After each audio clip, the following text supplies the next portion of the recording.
ବରଗଡ଼ ରାଣା ପ୍ରତାପ ସ୍କୁଲଠାରେ ସ୍ଥାନୀୟ ଭାରତୀ ଶିଶୁ ସାହିତ୍ୟ ସଂସଦ ଓ ଯୁଗୋପଯୋଗୀ ସୁବର୍ଣ୍ଣ ଦୀପ ପ୍ରକାଶନର ମିଳିତ ଆନୁକୂଲ୍ୟରେ ବିଶିଷ୍ଟ ଲେଖିକା ରାଧାରାଣୀ ପଟ୍ଟନାୟକ ରଚିତ ଅଷ୍ଟମ କବିତା ସଂକଳନ ମୌସୁମୀ ଉନ୍ମୋଚିତ ହୋଇଯାଇଛି।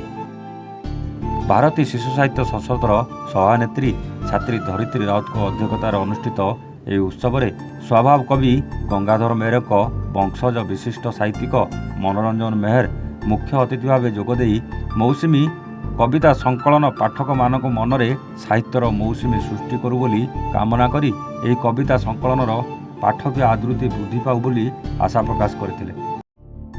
ଶିଶୁ ସାହିତ୍ୟ ସଂସଦର ସାମ୍ବାଦିକା ଛାତ୍ରୀ ଶାଲିନୀ ଶାହା କାର୍ଯ୍ୟକ୍ରମକୁ ସଂଯୋଜନା କରିଥିବା ବେଳେ ସମ୍ମାନିତ ଅତିଥି ଭାବେ ଯୁଗ ଉପଯୋଗୀ ସୁବର୍ଣ୍ଣ ଦୀପ ପତ୍ରିକାର ସମ୍ପାଦକ ପ୍ରଦୀପ୍ତ ଭାନୁ ମହାନ୍ତି, ପ୍ରଧାନ ଶିକ୍ଷକ ସୁଦୀପ କୁମାର ରଥ, ଶିକ୍ଷକ ଗୋପବନ୍ଧୁ ପୁରୋହିତ ପ୍ରମୁଖ ଯୋଗଦେଇ ଏହି କବିତା ସଂକଳନର ସମୀକ୍ଷା କରିଥିଲେ।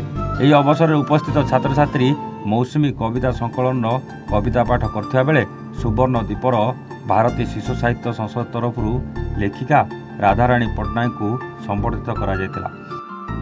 ବରଗଡ଼ ଜିଲ୍ଲାରୁ ବିଜୟ କୁମାର ମିଶ୍ରଙ୍କ ରିପୋର୍ଟ, A1 ଓଡ଼ିଶା।